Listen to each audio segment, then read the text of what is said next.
মঞ্চে উপবিষ্ট স্থায়ী কমিটির সম্মানিত নেতৃবৃন্দ, সদস্যবৃন্দ, বিজ্ঞ আলোচকবৃন্দ, সুধীমণ্ডলী, ভাই বোনেরা, আসসালামু আলাইকুম। আজকে আমাদের জন্য একটি শোকাবহ দিন। মুক্তিযুদ্ধের শেষ পর্যায়ে জাতির শিক্ষিত সন্তানদেরকে তৎকালীন স্বাধীনতা বিরোধী শক্তি হত্যা করেছে। এদের প্রত্যেকের রুহের মাগফিরাত কামনা করি, গভীর শ্রদ্ধার সাথে স্মরণ করি স্বাধীনতার ঘোষক শহীদ রাষ্ট্রপতি জিয়াউর রহমানকে।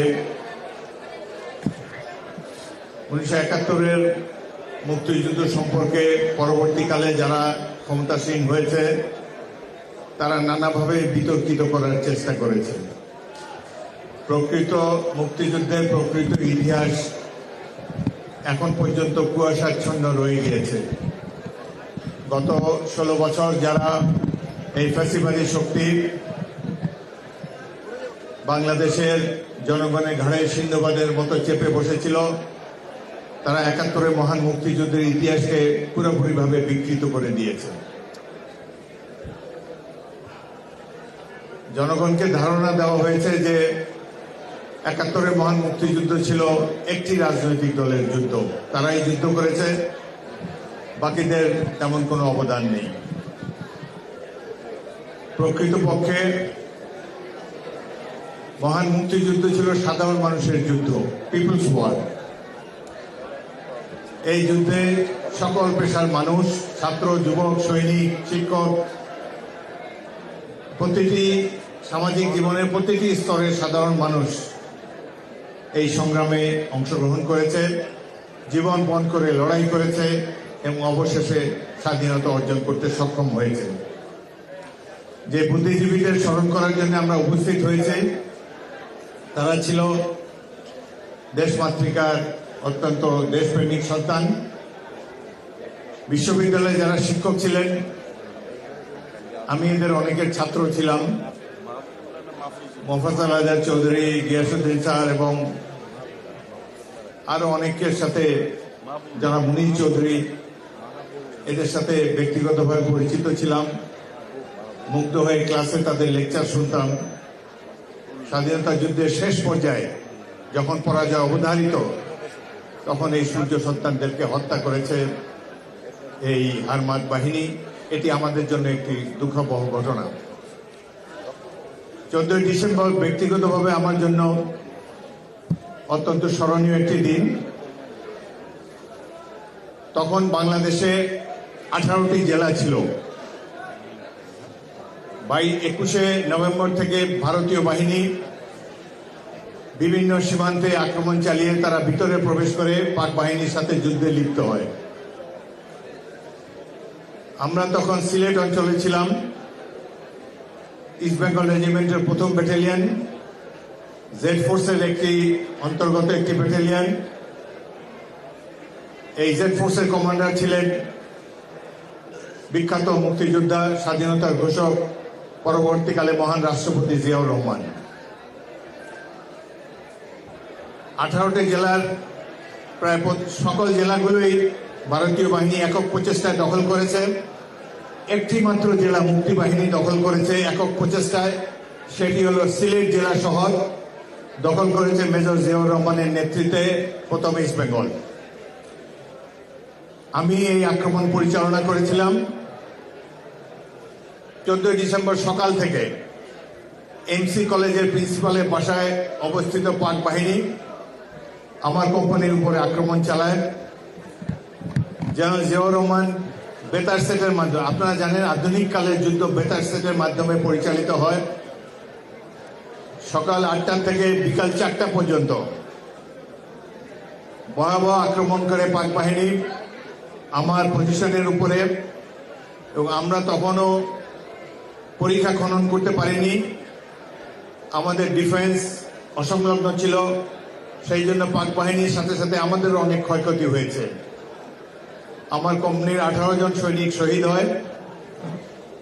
পদাতিক বাহিনী কোম্পানিতে 2টা মেশিন গান থাকে, আমার 2টা মেশিন গান ডিটাচমেন্ট ধ্বংস হয়ে যায়। সেই ভয়াবহ যুদ্ধের সেদিন আমরা সবাই মনে করেছিলাম আজকে হলো আমাদের জীবনের শেষ দিন।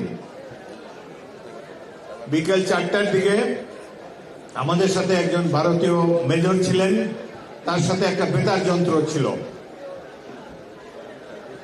এই যন্ত্র আমরা চা বাগানের মধ্যে থাকায় গত 4 দিন আমরা বেতার যোগাযোগ করতে পারিনি, কিন্তু বিকেল 4টার দিকে ভারতীয় মেজর আমাকে বললেন যে কামানের গোলা ফেলতে পারবেন কিনা। তার এখন ওয়্যারলেস নেটওয়ার্ক পুনঃস্থাপিত হয়েছে।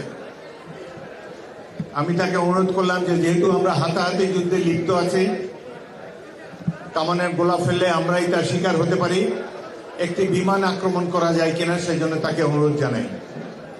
4টার দিকে 2টি ভারতীয় মিগ বিমান এসে আমাদের উল্টা দিকে পাক বাহিনীর পজিশন এমসি কলেজের প্রিন্সিপালের বাসায় 15 মিনিট ধরে রকেট নিক্ষেপ করে এবং তাদের সিমেন্টের বাংকারগুলোকে উড়িয়ে দেয় এবং পাক বাহিনী তখন সারেন্ডার করার জন্য সাদা পতাকা উড়িয়ে দেয়। এইভাবেই সিলেট জেলা শহর জেড ফোর্স মুক্ত হলো। সারাদিন ব্যাপী এখনো বেতার সেটে মেজর জিয়াউর রহমানের কণ্ঠ আমার কানে ভাসে। আমার কল সাইন ছিল 2, একটু পরে পরে hello to report situation, hello to report situation. আমি যুদ্ধের পরিস্থিতি তার কাছে ব্যাখ্যা করতাম। আমি বলেছি যে আমাদের 18 জন শহীদ হয়েছে। তিনি বলেন যে এটাই হয়তো আমাদের শেষ লড়াই, বিজয়ের দ্বার প্রান্তে আমরা উপস্থিত হয়েছি, সুতরাং জীবন বিপন্ন করে হলো, জীবন দিয়ে হলো বাংলাদেশের স্বাধীনতা আমাদেরকে অর্জন করতে হবে।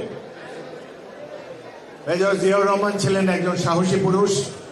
তিনি কেবলমাত্র স্বাধীনতা ঘোষণা করেই নিরস্ত হননি। অন্যান্য সেক্টর কমান্ডারদের মতো তিনি ভারত সীমান্তের ভিতরে দীর্ঘ সময় অতিবাহিত করেননি। আমরা যারা জুনিয়র অফিসার ছিলাম প্রথম সারিতে যুদ্ধ করেছি, পাক বাহিনীর সাথে হাতাহাতি যুদ্ধ করেছি, তিনিও আমাদের কাতারে এসে আমাদেরকে সাহস জুগিয়েছেন, অনুপ্রাণিত করেছেন। 10 থেকে 14 তারিখ পর্যন্ত এই 4 দিন আমরা চা বাগানের মধ্যে দিয়ে সিলেটে আসার চেষ্টা করেছি। সারা রাত হাঁটতাম, সকালবেলা একটু বিশ্রাম করার সুযোগ পেতাম গাছের আড়ালে।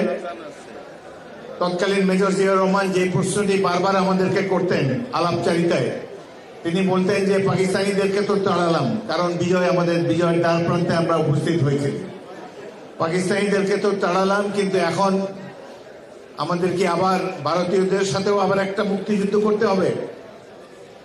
তার এই প্রশ্ন শুনে আমরা অবাক ছিলাম এবং তিনি, আমি এবং ক্যাপ্টেন অলি আমরা 3 জনই একসাথে সকালবেলা গাছের নিচে ঘুমাতাম। আমি সাথে সাথে বলতাম যে স্যার, এটা তো প্রশ্নই আসে না, এই মহান মুক্তিযুদ্ধে সারা জাতি অংশগ্রহণ করেছে, বাংলাদেশের স্বাধীনতার প্রতি কেউ কোনোদিন কোনো হুমকি হয়ে দাঁড়াতে পারবে না, সারা জাতি যুদ্ধ করছে। কিন্তু আজ এত বছর পর মনে হয় সেদিন তার মনে যে সন্দেহ উকি দিয়েছিল সেটি আজকে বাস্তবায়িত হওয়ার পথে। তার প্রকাশ আমরা দেখতে পাচ্ছি। আমাদের প্রতিবেশী একটি রাষ্ট্র আবার আমাদের স্বাধীনতা সার্বভৌমত্বকে নিয়ে নানা ধরনের ষড়যন্ত্রে মেতেছে। সেই কারণেই এই 71-এর 14ই ডিসেম্বরের কথাটি উল্লেখ করলাম। তবে ইতিমধ্যে অনেক পানি গড়িয়ে গিয়েছে বুড়িগঙ্গায় দিয়ে। স্বাধীনতার অব্যবহিত পরে আমরা লক্ষ্য করেছি যে লক্ষ্যসমূহ ধারণ করে আমরা মুক্তিযুদ্ধে অংশগ্রহণ করেছিলাম, সারা জাতি যুদ্ধ করেছে। সাম্য, মানবিক মর্যাদা, সামাজিক ন্যায় বিচার, এই লক্ষ্যসমূহ অর্জনের জন্য অযুত মানুষ জীবন দিয়েছে, সারা জাতি যুদ্ধ করেছে।